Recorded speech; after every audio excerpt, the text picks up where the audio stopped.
Premièrement, Jean-Paul Oumolou. Deuxièmement, Ferdinand Messan Haïté. Troisièmement, Joël Vignon Ega. Quatrièmement, Fovi Katakou. Cinquièmement, et annulation des poursuites contre Isidore Kouamouo. Comme jadis à la fin de l'année 2020, une nouvelle vague répressive déferle sur le Togo en cette fin d'année 2021, frappant en 40 jours 5 journalistes et activistes politiques, donc les 3 nouvellement arrêtés et détenus en l'espace de 48 heures, portent à 116 le nombre des prisonniers politiques depuis 3 ans, sur lesquels 7 sont morts du fait de leur détention. Voici les faits. Premièrement, jeudi 4 novembre 2021, arrestation de Jean-Paul Oumolou. Activiste politique et militant de la dynamique Monseigneur Poduro DMK, résident en Suisse, Jean-Paul Oumolou a été enlevé au petit matin au quartier Edjanawe, dans la commune du Golfe de Alomé, par des agents de la gendarmerie nationale lourdement armés et cagoulés qui, après avoir bouclé tout le quartier, se sont saisis de lui après l'avoir violenté dans la résidence d'où il s'apprêtait à rejoindre le Ghana pour le reste des congés qu'il passait dans la sous-région. Conduit au service central de recherche et d'investigation criminelle, SCRIC, il y subit de longs interrogatoires suite auxquels, présentés au procureur de la République et au juge d'instruction, ceux-ci l'ont accusé des 4 chefs d'inculpation suivants. 1. Appel au peuple et à l'armée à l'insurrection. 2. Diffusion de fausses nouvelles. 3. Apologie de crime. 4. Outrage à l'autorité publique. Bien que le délai légal de sa garde à vue soit largement dépassé, il est illégalement maintenu en détention depuis 40 jours au SCRIC. 2.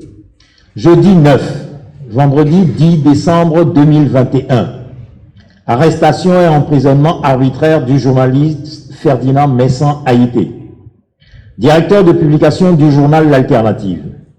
Journaliste d'investigation internationalement reconnu pour son sérieux et son professionnalisme, au nom desquels il a été récompensé par de nombreuses distinctions internationales, Ferdinand Messan Haïté a été convoqué le jeudi 9 décembre à la brigade de recherche et d'investigation BRI, où il a pu obtenir de se faire assister par son avocat, Maître Elom Padé.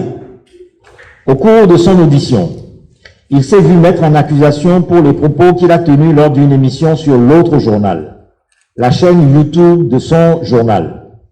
Selon les informations données par l'avocat, il serait poursuivi sur la base d'une plainte déposée au fin d'une inculpation sous 3 chefs d'accusation qui, n'ayant rien à voir avec le code de la presse et de la communication, relèvent plutôt de l'article 490 du code de procédure pénale.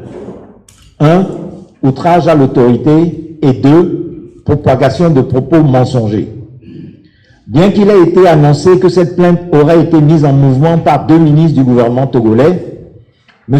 Pius Kokouvi Agbetomé, garde des Sceaux, ministre de la Justice et de la Législation, et M. Kodio Adedje, ministre du Commerce, l'accusation n'a pourtant pas été en mesure d'en produire la matérialité tout au long de la procédure jusqu'alors. Gardé à vue et incarcéré au BRI dans la soirée, il est conduit le lendemain 10 décembre chez le juge d'instruction qui confirme les chefs d'accusation et le place sous mandat de dépôt dans la soirée. 3. Vendredi 10 décembre 2021. Arrestation et emprisonnement arbitraire du journaliste Joël Vignon Ega et mise sous contrôle judiciaire de son confrère Isidore Kouamouo. Le 10 décembre, c'est au tour de Joël Vignon Ega, directeur de publication du journal Fraternité, qui a participé à l'émission sur l'autre journal, et Isidore Kouamouo, rédacteur en chef du journal L'Alternative, et secrétaire général du syndicat des journalistes indépendants du Togo, Syngit, qui a été le modérateur de la dite émission, de se voir convoqué à la BRI, où ils ont rejoint Ferdinand Messan Haïté. Au cours de leur audition, Ils se sont vus inculper à leur tour des mêmes chefs d'accusation retenus contre Ferdinand Messan Haïté. Ensemble conduits chez le juge d'instruction, les 3 journalistes se voient confirmer les charges retenues contre eux et, alors que Joël Ega est placé sous mandat de dépôt, Isidore Kouamou se voit placé sous contrôle judiciaire.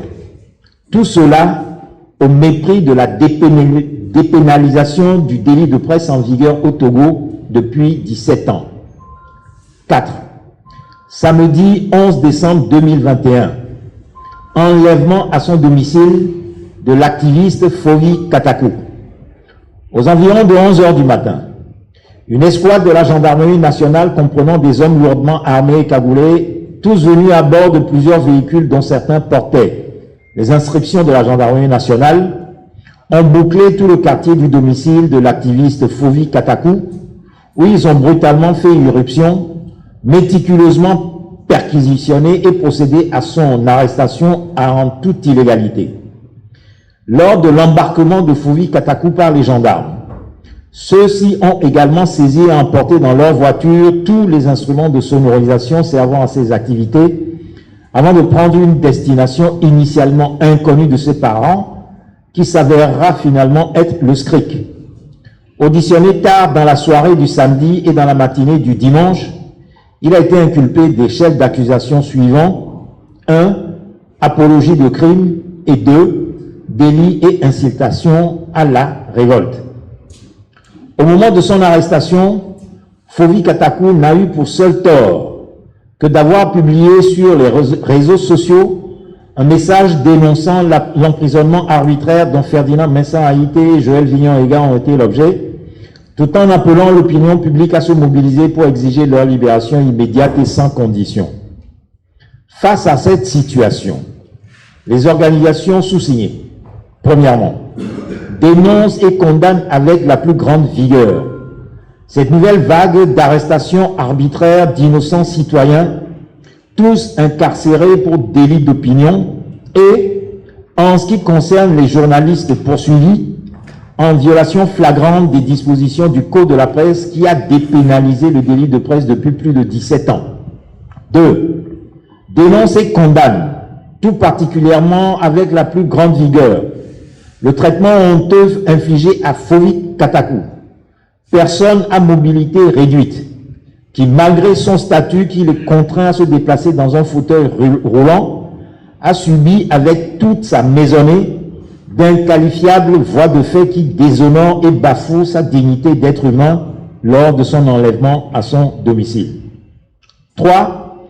Exige la libération inconditionnelle et immédiate de ces 4 activistes et journalistes qui viennent d'être à leur tour arbitrairement arrêtés.